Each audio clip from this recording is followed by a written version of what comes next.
大家好，欢迎来到红石口袋，我是鱼干。今天我们要来看手相，但是不是我的手相。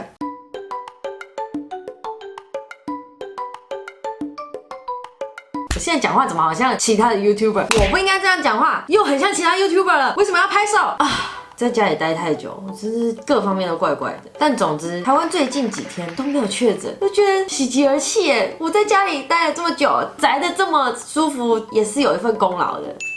那大家知道看手相嘛？手相里面可能有记录一些人的性格啊，或者甚至可以看到未来，有很多故事在这一只手里面。男左女右，对，我是右。那日本呢，就有一个天才叫做小的先生，他竟然出了一本书，是为了看猫咪的手相的。那本书我没有买，但是他有在节目上透露出一些，就是他书里面有记载的东西。但是他的书除了在讲解猫的手相跟性格以外呢，他还有讲很多非常详细的跟猫互动的一些内容。先跟大家讲，它不光是看看手相啊，就是觉得说哦，这个猫长得应该搭这种个性，这个猫长得应该搭这种个性，它是经过了很大量的统计才知道猫咪的手掌大部分可以代表什么？因为他自己本身呢是一个手相的爱好者，研究手相学多年。他表示，手相其实也就是一个统计学嘛，就跟星座一样，其实很多东西是统计学，只是你就是占大多数，所以你很相信，就像星座。我要被骂了吗？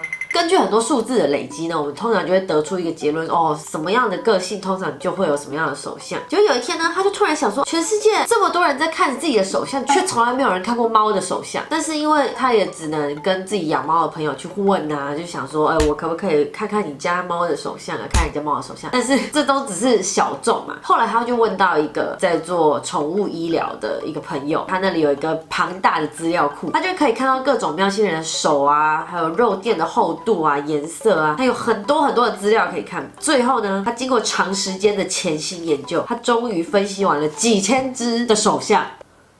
哪来的时间？然后他就成立了一个猫咪的手相的资料库，那也出了一本书。这本书在台湾也有卖，大家可以到网络上去购买。这本书现在都买得到了，有中文的。那今天呢，我们就来单从他在网络上公开的这些手相的内容呢，去看一下我们家这4只到底。这个是欧丽哦。现在先记得，欧丽就是一个会在别人拍片的时候抓指向的白。那我这边有一张图，它有分 A、B、C、D、E 5种，然后我觉得就针对我们家的猫咪来看好了。OK， 那我们从年纪最小的 Yulu 开始，因为 Yulu 真的是超级好采集的。这个统计上面是说，如果左右手的爪子不一样的话，我们以左手为主，所以我几乎都是拍到他们的左手。Yulu 呢，我觉得是不难，但是他现在一直在跟我塞奶，所以我就把它用自拍的方式抱起来看好了。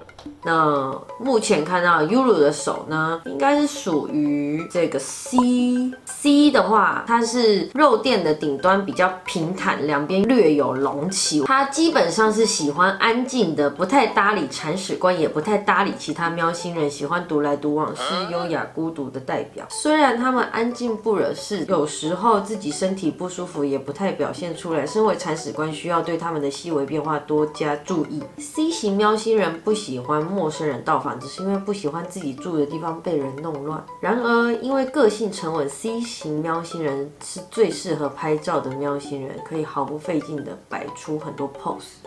从哪里开始吐槽呢？Yulu 真的是这个家里面最喜欢找其他猫咪麻烦的猫咪，它那3不5时就要找别人打架，白目到不行。它喜欢打哥哥，喜欢打姐姐，而且是那种走过去就会挥一下拳头的那种。这个个性沉稳、喜欢独来独往的部分呢，我是觉得安静不惹事，我也是觉得。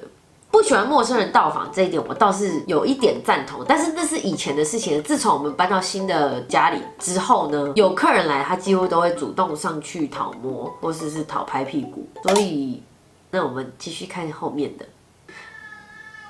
阿帕。OK， 大家可以听到现在阿帕在叫，所以阿帕就代表是一只很爱叫的猫咪。下一个是我们的欧丽，那欧丽的手相呢？来，我们来看一下你的这只手手哈。哇，你要擦一些护手霜哦，谢谢啦。我其实很怕被他们拔欧丽的很明显哦，是一个爱心的 A 型的。那 A 型有分超多种的，那它的应该是这个 A3啊。这一类的喵星人比较黏人，爱撒娇，渴望被爱，叫他的名字基本都会正面回应，是正直开朗的孩子。兄弟们，我们这个中了！天啊，我现在讲话真的好像别人。回来啊，鱼竿！他说他们爱和主人互动，即便家里来的客人也不会怕生，个性开朗，愿意接近陌生人。日本很多店里的猫咪都是 A 型，这跟人类血型的 A 型其实是有一点像的，就是统计学里面 A 型的人通常也比较开朗活泼 ，like me。他们看手相呢会比较容易，因为他们通常不会挣脱，像是欧里就是直接躺在那里给我看。那此外呢 ，A1 跟 A3 的喵星人特别爱讲话。他应该不是 A1 或 A3，欧里是这整个家里面最不爱叫。他会叫的情况下，只有他阿帕，他会叫的情况只有他真的饿了才会。小声的，很细微、很小女生的、很害羞、羞涩的那种小声的叫。所以爱讲话的话，我们看一下欧拉。我来拍他的手，就他刚睡成那样是什么意思？那以左手掌为主的话，应该是这一只。我来看看哦。欧拉的其实也是爱心的，不愧是同胎，而且欧拉的很可爱。欧拉的上面有一些一点一点一点的，我之前都以为它狗到散，后来发现擦不掉，才知道那应该是一些黑色素，因为它其实是这个家里面最不爱干净的猫咪。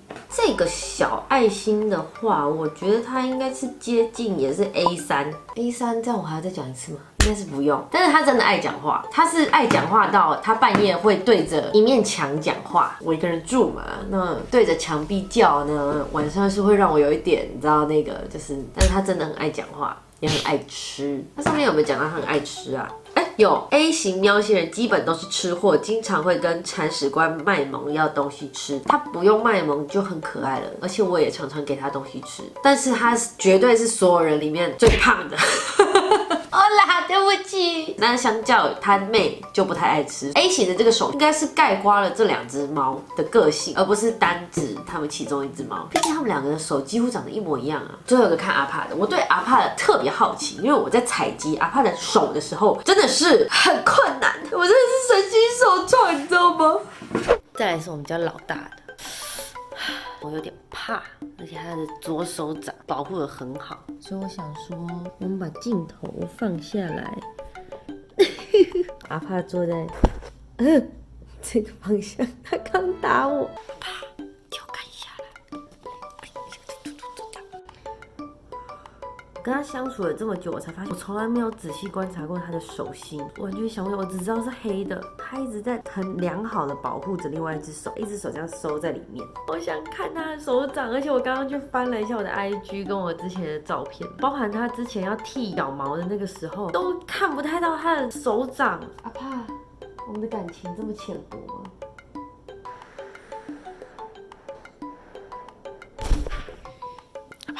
他手手有翻过来吗？有可以稍微翻一下吗？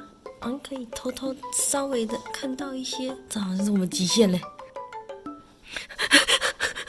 好，极限。最后呢，我们是勉强的，我们没有办法把那个毛拨开，但是我觉得应该是蛮清楚的，有拍到它的这个肉球的形状，看起来应该是圆顶的啊。圆顶的话是 B， 不要再叫了，阿帕，该不是饿了吧？你又不是 A 型，你是 B 耶。B 型，我们来看 B 型喵星人，个性比较乐天狂野，是人缘很好的喵星人，但通常喜欢跟铲屎官保持距离。对，他是最不喜欢找我的猫咪。这类喵星人很招人喜欢，在喵星人里面，他们也很受欢迎，适合在多喵的家庭里生活。而个性狂野，他们热爱冒险，常常抓一些猎物来补贴家里。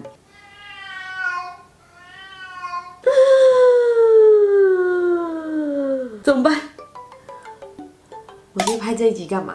我跟你讲，我之后一定要拍一集复仇，把那本书买回来，我仔细看到底是什么意思。等我一定买。哪怕真的是一点都不狂野，但是他的确非常的招人喜欢。他应该是4只猫里面粉丝最多的，他也是4只猫里面最容易被其他人烦的，就是欧里欧拉跟尤鲁都超喜欢烦阿帕的，这就是他很受欢迎的原因吗？我觉得是因为他真的太沉稳了，就是大家都喜欢弄他来弄他去，而且他年纪最大。来看一些猫咪吧。看这个已经胖成这样了，想要看什么都给你看，没个长。你想看哪个就看哪个。这毛没有跟他剃啦。上一次拍完影片之后，我们就停摆了，想说不要只有阿帕没有剃。它这个就是稍微少女一点，你必须要主动一点，我才会把我的手打开。然后这边有一个，也是想怎么看怎么看，他被我吓到。但是这最难搞哈。最近阿帕有一个技能，就是当我这样拍的时候，通常他会上来。要不要上来？给我落晒！我拍完才发现，我忘记帮大家补充 D 跟 E 了。D 的话是属于比较平坦的，非常傲娇，只会亲近自己认可的人类，完全不是社交型的喵星人。家里来的陌生人或者有一些风吹草动，吓得马上躲起来的就是他们。不太有个性，不撒娇，不野性，没有自制力，吃东西没有节制。一句话，表明沉稳，内心闷骚。是你吧？再来是E 型的喵星人，E 型喵星人被称为猫中之猫，极度神经质，所有喵星人最极端的个性在他们身上表现得淋漓尽致。E 型的喵星人是最难看到手相的，因为他们基本不给你看肉垫。